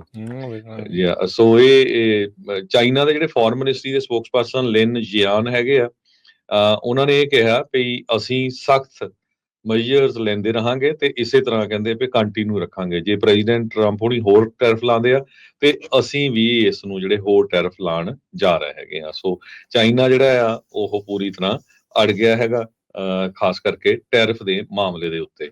ਤੇ ਇਹ ਵੀ ਲੱਗਦਾ ਹੈ ਵੀ ਚਾਈਨਾ ਸਭ ਤੋਂ ਜ਼ਿਆਦਾ ਹਰਟ ਵੀ ਬਹੁਤ ਹੋਊਗਾ, ਕਿਉਂਕਿ ਅਮਰੀਕਾ ਦੇ ਵਿੱਚ ਚਾਈਨਾ ਤੋਂ ਜਿਹੜਾ ਸਮਾਨ ਆ ਉਹ ਬਹੁਤ ਜ਼ਿਆਦਾ ਆਉਂਦਾ ਹੈ, ਆਪਾਂ ਸਾਰਿਆਂ ਨੂੰ ਪਤਾ ਹੀ ਹੈਗਾ ਆ। ਹੂੰ ਜੀ ਜੀ, ਬਿਲਕੁਲ ਹਰਜੋਤ ਸਿੰਘ ਜੀ। ਹੁਣ ਸੋਇਆ ਜਿਹੜਾ ਉੱਥੇ ਨੂੰ ਬਹੁਤ ਜਾਂਦਾ ਆ, ਸੋਇਆਬੀਨ ਜਿਹੜੀ ਉਹ ਬਹੁਤ ਜਾਂਦੀ, ਕਾਰਨ ਉਧਰ ਨੂੰ ਬਹੁਤ ਜਾਂਦਾ ਆ। ਜਦ ਟਰੰਪ ਪ੍ਰਸ਼ਾਸਨ ਦਾ ਪਹਿਲਾ ਕਾਰਜਕਾਲ ਸੀਗਾ, ਪਹਿਲੀ ਵਾਰੀ ਜਦੋਂ 2016 ਤੋਂ 20 ਦੇ ਵਿੱਚ ਉਹ ਰਹੇ ਸੀਗੇ, ਤਾਂ ਉਦੋਂ ਵੀ ਇਹ ਟ੍ਰੇਡ ਵਾਰਜ਼ ਜਿਹੜੀ ਸ਼ੁਰੂ ਹੋਈ ਸੀ, ਉਦੋਂ ਉਹਨਾਂ ਨੇ ਇਹਨਾਂ ਕਿਸਾਨਾਂ ਨੂੰ ਇੱਕ ਵੱਡੀ ਰਾਹਤ ਸਬਸਿਡੀ ਦੇ ਤੌਰ ਦੇ ਉੱਤੇ ਦਿੱਤੀ ਸੀਗੀ। ਸੋ ਜਿੱਦਾਂ ਤੁਸੀਂ ਸ਼ੁਰੂਆਤ 'ਚ ਦੱਸਿਆ ਵੀ ਐਗਰੀਕਲਚਰ ਦਾ ਕੋਈ ਵੱਡਾ ਇੱਕ ਐਲਾਨ ਜਿਹੜਾ ਉਹ ਕਰ ਸਕਦੇ ਆ, ਵੀ ਹੋ ਸਕਦਾ ਹੈ ਵੀ ਓਬਵੀਅਸਲੀ ਹੁਣ ਇਹਨਾਂ ਦੇ ਜਿਹੜੇ ਕਿਸਾਨ ਆ ਉਹਨਾਂ ਨੇ ਵੱਡੇ ਪੱਧਰ ਦੇ ਉੱਤੇ ਟਰੰਪ ਹੁਣਾਂ ਨੂੰ ਵੋਟ ਪਾ ਕੇ ਜਿਤਾਇਆ ਹੈਗਾ ਆ, ਤੇ ਹੁਣ ਜੇ ਉਹ ਹਰਟ ਹੋਣਗੇ ਤਾਂ ਉਹਨਾਂ ਦੀ ਬਾਂਹ ਵੀ ਜਿਹੜੀ ਇਹਨਾਂ ਨੂੰ ਫੜਨੀ ਪੈਣੀ ਆ। ਸੋ ਹੋ ਸਕਦਾ ਵੀ ਇਸ ਟ੍ਰੇਡ ਵਾਰ ਦੇ ਜਿਹੜੇ ਇਫੈਕਟ ਜੋ ਉਹਨਾਂ ਉੱਤੇ ਪੈਣ ਜਾ ਰਹੇ ਆ, ਵੀ ਉਹਨਾਂ ਦੇ ਲਈ ਕੋਈ ਨਾ ਕੋਈ ਰਾਹਤ ਦਾ ਐਲਾਨ ਜਿਹੜਾ ਆ ਉਹ ਜਲਦ ਕੀਤਾ ਜਾ ਸਕਦਾ ਆ। ਬਹੁਤਾ ਚਿਰ ਸਾਰਿਆਂ ਨੂੰ ਜਿਹੜਾ ਉਹ ਦੱਬਦੇ ਜਾਓਗੇ ਤਾਂ ਉਹ ਇਵੈਂਚੁਅਲੀ ਤੁਹਾਡੇ ਉਲਟ ਹੋ ਜਾਂਦੇ ਆ। ਸੋ ਟਰੰਪ ਹੁਣੀ ਇਹ ਨਹੀਂ ਚਾਹੁੰਦੇ ਵੀ ਜਿਹੜਾ ਉਹਨਾਂ ਦਾ ਵੋਟਰ ਬੇਸ ਆ ਜਾਂ ਜਿਹੜੇ ਉਹਨਾਂ ਦੇ ਸਪੋਰਟਰ ਆ ਉਹ ਉਹਨਾਂ ਦੇ ਉਲਟ ਹੋਣ। ਸੋ ਉਹਨਾਂ ਨੂੰ ਕੁਛ ਨਾ ਕੁਛ ਰਾਹਤ ਦੇਣ ਬਾਰੇ ਜਿਹੜਾ ਉਹ ਜ਼ਰੂਰ ਸੋਚ ਰਹੇ ਹੋਣਗੇ। ਸੋ ਜੀ ਉਧਰ ਜਿਹੜਾ ਹਰਜੋਤ ਸਿੰਘ ਜੀ ਇੰਡੀਆ ਦੇ ਜਿਹੜੇ ਐਂਗਲ ਤੋਂ ਵੀ ਜੇ ਗੱਲ ਕਰੀਏ ਤਾਂ ਯੂਐਸ ਤੇ ਇੰਡੀਆ ਵਾਲੇ ਕਹਿੰਦੇ ਵੀ ਲਗਾਤਾਰ ਟੈਰਿਫ ਦੇ ਉੱਤੇ ਗੱਲ ਕਰ ਰਹੇ ਆ। ਜਿਹੜੀ ਕੱਲ ਡਿਨਰ ਦੇ ਉੱਤੇ ਟਰੰਪ ਉਹਨਾਂ ਨੇ ਕਿਹਾ ਨਾ ਵੀ ਜਿਹੜੇ ਵਰਲਡ ਦੇ ਲੀਡਰ ਜਿਹੜੇ ਕਿਸ ਕਰ ਰਹੇ ਆ ਉਹਨਾਂ ਦੇ ਉਸ ਚੀਜ਼ ਨੂੰ, ਤਾਂ ਉਹਦੇ ਵਿੱਚ ਇਸ਼ਾਰਾ ਜਿਹੜਾ ਮੈਨੂੰ ਲੱਗਦਾ ਇਦਾਂ ਦੇ ਮੁਲਕਾਂ ਦਾ ਵੀ ਉਹਨਾਂ ਨੇ ਕੀਤਾ ਸੀਗਾ। ਕਹਿੰਦੇ ਵੀ ਹਾੜੇ ਕੱਢਣ ਦੇ ਆ ਵੀ ਭਾਈ ਸਾਡੇ ਨਾਲ ਜਿਹੜੀ ਆ ਉਹ ਡੀਲ ਕੀਤੀ ਜਾਵੇ। US secretary of state ਮਾਰਕੋ Rubio ਤੇ ਇੰਡੀਆ ਦਾ ਜਿਹੜਾ ਫੋਰਨ ਮਿਨਿਸਟਰ ਸੁਬਰਾਮਨੀਅਮ ਜੈਸ਼ੰਕਰ ਆ, ਉਹਨਾਂ ਦੀ ਕੱਲ ਪਰਸੋਂ ਜਿਹੜੀ ਉਹ ਕਾਲ ਹੋਈ ਸੀ ਜਿਹੜੇ ਯੂਐਸ ਤੇ ਟੈਰਿਫ ਲੱਗਣੇ ਆ ਇੰਡੀਆ ਦੇ ਉੱਤੇ, ਤੇ ਕਹਿੰਦੇ ਵੀ ਇਹਦੇ ਵਿੱਚ ਅੱਗੇ ਪ੍ਰੋਗਰੈਸ ਜਿਹੜੀ ਉਹ ਕੀ ਕੀਤੀ ਜਾ ਸਕਦੀ ਆ। ਸਟੇਟ ਡਿਪਾਰਟਮੈਂਟ ਨੇ ਕਿਹਾ ਫੇਅਰ ਤੇ ਬੈਲੈਂਸਡ ਟ੍ਰੇਡ ਰਿਲੇਸ਼ਨਸ਼ਿਪ ਜਿਹੜੇ ਆ ਉਸ ਵੱਲ ਨੂੰ ਗੱਲਬਾਤ ਜਿਹੜੀ ਉਹ ਵਧੀ ਆ। ਜੈ ਸ਼ੰਕਰ ਨੇ ਆਪਣੇ ਸੋਸ਼ਲ ਮੀਡੀਆ ਦੇ ਉੱਤੇ ਕਿਹਾ ਆ ਵੀ ਉਹਨਾਂ ਦੀ ਰੂਬੀਓ ਦੇ ਨਾਲ ਗੱਲਬਾਤ ਹੋਈ ਆ ਬਾਈਲੈਟਰਲ ਟ੍ਰੇਡ ਡੀਲ ਨੂੰ ਲੈ ਕੇ। ਮਹੀਨੇ 2 ਮਹੀਨੇ ਪਹਿਲਾਂ ਇੰਡੀਆ ਦਾ ਜਿਹੜਾ ਕਾਮਰਸ ਦਾ ਮਿਨਿਸਟਰ ਸੀ ਉਹ ਹਫਤਾ ਇੱਥੇ ਲਾ ਕੇ ਗਿਆ ਸੀ ਇਹਨਾਂ ਟੈਰਿਫਸ ਤੋਂ ਬਚਣ ਲਈ ਵੀ ਉਹ ਕੀ ਕੀਤਾ ਜਾ ਸਕਦਾ ਆ। ਇੰਡੀਆ ਨੇ ਅਜੇ ਤੱਕ ਕੋਈ ਰਿਟੈਲੀਏਸ਼ਨ ਨਹੀਂ ਕੀਤੀ। ਜਿੱਦਾਂ 26% ਦਾ ਟੈਰਿਫ ਇੰਡੀਆ ਦੇ ਸਮਾਨ ਦੇ ਉੱਤੇ ਲੱਗਾ ਆ, ਇੰਡੀਆ ਨੇ ਚੁੱਪ ਚਪੀਤੇ ਉਸ ਨੂੰ ਸਹਿ ਲਿਆ ਹੈਗਾ ਆ। ਇਹ ਵੀ ਇੱਕ ਆਪਾਂ ਨੂੰ ਪਤਾ ਹੈ ਵੀ ਮੋਸਟ ਪੋਪੂਲੇਟਡ ਕੰਟਰੀ ਆ ਤੇ ਇੱਕ ਵੱਡੀ ਜਿਹੜੀ ਉਹ ਮਾਰਕੀਟ ਵੀ ਉਹ ਹੈਗੀ ਆ। ਇੰਡੀਅਨ ਸਰਕਾਰ ਨੇ ਕੋਈ ਵੀ ਕਹਿੰਦੇ ਵੀ ਇਸ ਦੇ ਉਲਟ ਕਾਰਵਾਈ ਨਹੀਂ ਕੀਤੀ, ਤੇ ਕਹਿੰਦੇ ਵੀ ਜਿੱਦਾਂ ਦੀ ਉਹਨਾਂ ਨੂੰ ਸੱਟ ਵੱਜੀ ਆ ਉਹ ਸੱਟ ਨੂੰ ਇਸ ਟਾਈਮ ਚੁੱਪ ਚਪੀਤੇ ਸਹਿ ਰਹੇ ਆ। ਚੀਨ ਅੰਦਰ ਖਾਤੇ ਇਹ ਉਮੀਦ ਕਰ ਰਿਹਾ ਸੀਗਾ ਵੀ ਭਾਰਤ ਜਿਹੜਾ ਇਹਨਾਂ ਦਾ ਅਮਰੀਕਾ ਦੇ ਉਲਟ ਸਾਥ ਜਿਹੜਾ ਉਹ ਦੇ ਸਕਦਾ, ਪਰ ਇੰਡੀਆ ਦੇ ਗੋਡੇ ਜਿਹੜੇ ਇਸ ਟਾਈਮ ਇਸ ਬਾਬਤ ਜਿਹੜੇ ਉਹ ਲੱਗੇ ਹੋਏ ਆ। ਚੀਨ ਦੁਹਾਈ ਪਾ ਰਿਹਾ ਆ ਇੰਡੀਆ ਨੂੰ ਵੀ ਨਾਲ ਜਿਹੜਾ ਉਹ ਕਿਤੇ ਨਾ ਕਿਤੇ ਜਿਹੜਾ ਉਹ ਜੁੜੇ, ਵੀ ਜਿਹੜੀ ਟ੍ਰੇਡ ਵਾਰ ਚੱਲ ਰਹੀ ਹੈ ਡੋਨਲਡ ਟਰੰਪ ਦੇ ਨਾਲ ਵੀ ਇਸ ਦੇ ਵਿੱਚ ਜਿਹੜਾ ਉਹ ਸਾਥ ਦਿੱਤਾ ਜਾਵੇ। ਪਰ ਹਾਲ ਦੀ ਘੜੀ ਜਿਹੜੇ ਇੰਡੀਆ ਚਾਈਨਾ ਉਹਨਾਂ ਦੀ ਆਪਣਾ ਜਿਹੜੀ ਨੋਕ ਝੋਕ ਵੱਖਰੀ ਜਿਹੜੀ ਉਹ ਚੱਲ ਰਹੀ ਆ, ਉਹ ਇੱਕ ਜਿਹੜੀ ਡਿਫਰੈਂਟ ਐਂਗਲ ਤੋਂ ਜਿਹੜਾ ਉਹਨਾਂ ਨੂੰ ਜਿਹੜੀ ਸਿਚੁਏਸ਼ਨ ਬਣ ਰਹੀ ਹੈਗੀ ਆ। ਸੋ ਇੱਥੇ ਜਿਹੜਾ ਨਾ ਸਾਰਿਆਂ ਦੇ ਲਈ ਕਈ ਚੀਜ਼ਾਂ ਜਿਹੜੀਆਂ ਉਹ ਦੇਖਣ ਵਾਲੀਆਂ ਆ। ਅਮਰੀਕੀ ਲੋਕ ਕਿੱਦਾਂ ਜਿਹੜਾ ਉਹ ਸੋਚ ਰਹੇ ਨੇ, ਭਾਰਤ ਦੇ ਵਿੱਚ ਜਿਹੜਾ ਉਹ ਕਿੱਦਾਂ ਲੋਕ ਜਿਹੜੇ ਉਹ ਸੋਚ ਰਹੇ ਆ। ਪੰਜਾਬ ਰਹਿੰਦੇ ਲੋਕਾਂ ਦੇ ਲਈ ਵੀ ਹਰਜੋਤ ਸਿੰਘ ਜੀ ਓਪਰਚੁਨਿਟੀਜ਼ ਖੁੱਲਣਗੀਆਂ, ਇਹਦੇ ਵਿੱਚ ਕੋਈ ਜਿਹੜੀਆਂ ਦੋ ਰਾਵਾਂ ਨਹੀਂ ਆ। ਵੀ ਜਦੋਂ ਚਾਈਨਾ ਤੋਂ ਸਮਾਨ ਆਉਣਾ ਬੰਦ ਹੁੰਦਾ ਆ ਜਾਂ ਹੋਰ ਚੀਜ਼ਾਂ ਆਉਣੀਆਂ ਬੰਦ ਹੁੰਦੀਆਂ ਆ, ਪੰਜਾਬ ਵਾਲਿਆਂ ਨੂੰ ਸੋਚਣਾ ਚਾਹੀਦਾ ਹੈ ਜਿਹੜੀ ਖੇਤੀ ਦੇ ਵਿੱਚ ਵੀ ਇਨਵੋਲਵ ਆ ਵੀ ਉਹ ਇਦਾਂ ਦੀਆਂ ਚੀਜ਼ਾਂ ਉਗਾਉਣ, ਇਦਾਂ ਦੀਆਂ ਚੀਜ਼ਾਂ ਲਾਉਣ ਜਿਸ ਦੀ ਮਾਰਕੀਟ ਜਿਹੜੀ ਆ ਉਹ ਅਮਰੀਕਾ ਇੱਕ ਵੱਡੀ ਜਿਹੜੀ ਉਹ ਬਣ ਸਕਦੀ ਆ। ਭਾਰਤ ਦਾ ਬਥੇਰਾ ਢਿੱਡ ਭਰ ਲਿਆ ਆ, ਚਲੋ ਚੰਗੀ ਗੱਲ ਆ ਤੁਸੀਂ ਕਰਦੇ ਆ, ਪਰ ਹੁਣ ਕੁਝ ਆਪਣੇ ਬਾਰੇ ਵੀ ਜਿਹੜਾ ਨਾਲ ਦੇ ਨਾਲ ਜਿਹੜਾ ਉਹ ਸੋਚਿਆ ਜਾਵੇ, ਕਿਉਂਕਿ ਉੱਥੇ ਤਾਂ ਕਿਸਾਨ ਵਿਚਾਰੇ ਇਹੀ ਕਹਿੰਦੇ ਰਹਿੰਦੇ ਆ ਵੀ ਦੇਖੋ ਜੀ ਅਸੀਂ ਤਾਂ ਦੇਸ਼ ਦਾ ਢਿੱਡ ਭਰਦੇ ਆ ਪਰ ਛਿੱਤਰ ਫਿਰ ਤੁਹਾਨੂੰ ਹੀ ਜਿਹੜਾ ਉਹ ਪੈਂਦੇ ਰਹਿੰਦੇ ਕਹਿੰਦੇ ਆ। ਸੋ ਉਹਦੇ ਬਾਰੇ ਜ਼ਰੂਰ ਨਾਲ ਦੇ ਨਾਲ ਜਿਹੜਾ ਉਹ ਸੋਚਣ ਦੀ ਲੋੜ ਆ ਵੀ ਕੁਛ ਏਦਾਂ ਦੀਆਂ ਚੀਜ਼ਾਂ ਉਗਾਈਆਂ ਜਾਣ ਜਾਂ ਏਦਾਂ ਦੀਆਂ ਚੀਜ਼ਾਂ ਉੱਥੇ ਬਣਾਈਆਂ ਜਾਣ ਜਿਸ ਦੇ ਲਈ ਅਮਰੀਕਾ ਇੱਕ ਵੱਡੀ ਮੰਡੀ ਜਿਹੜੀ ਆ ਉਹ ਸਾਬਤ ਜਿਹੜਾ ਉਹ ਹੋ ਸਕਦਾ ਆ। ਸੋ ਬਹੁਤ ਸਾਰੀਆਂ ਓਪਰਚੁਨਿਟੀਜ਼ ਕਈ ਜਿਹੜੀਆਂ ਚੀਜ਼ਾਂ ਜਿਹੜੀਆਂ ਇਸ ਦੇ ਵਿੱਚ ਨਿਕਲਣੀਆਂ ਆ। ਸੋ ਸਭ ਨੂੰ ਧਿਆਨ ਦੇਣ ਦੀ ਲੋੜ ਆ। ਸ਼ਾਰਟ ਟਰਮ ਤੇ ਲੌਂਗ ਟਰਮ ਜਿਹੜੇ ਪਲਾਨਸ ਆ ਉਹ ਬਣਾਉਣ ਦੀ ਜ਼ਰੂਰਤ ਹੈਗੀ ਆ। ਪ੍ਰੈਜ਼ੀਡੈਂਟ ਟਰੰਪ ਉਹਨਾਂ ਨੇ ਥ੍ਰੈਟ ਕੀਤਾ ਆ ਵੀ ਫਾਰਮਾਸਿਊਟੀਕਲ ਟੈਰਿਫ ਦੀ ਜਿਹੜੀ ਐਗਜ਼ੈਂਪਸ਼ਨ ਆ ਉਹ ਵੀ ਖਤਮ ਕੀਤੀ ਜਾ ਸਕਦੀ ਆ। ਸੋ ਜਿਹੜੀਆਂ ਦਵਾਈਆਂ ਬਾਹਰਲੇ ਮੁਲਕਾਂ ਤੋਂ ਆਉਂਦੀਆਂ ਉਹਨਾਂ ਦੇ ਉੱਤੇ ਵੀ ਟੈਰਿਫ ਲਾਇਆ ਜਾ ਸਕਦਾ। ਹਾਲਾਂਕਿ 1995 ਦੇ ਵਿੱਚ ਵਰਲਡ ਟ੍ਰੇਡ ਆਰਗੇਨਾਈਜੇਸ਼ਨ ਦਾ ਇੱਕ ਐਗਰੀਮੈਂਟ ਹੋਇਆ ਸੀ ਜਿਹਦੇ ਮੁਤਾਬਕ ਇਹ ਸੀ ਵੀ ਦੁਨੀਆ ਦੇ ਵਿੱਚ ਜਿਹੜੀ ਦਵਾਈ ਆ ਮੈਡੀਸਨ ਆ ਉਹ ਅਫੋਰਡੇਬਲ ਹੋਣੀ ਚਾਹੀਦੀ ਹੈਗੀ ਆ।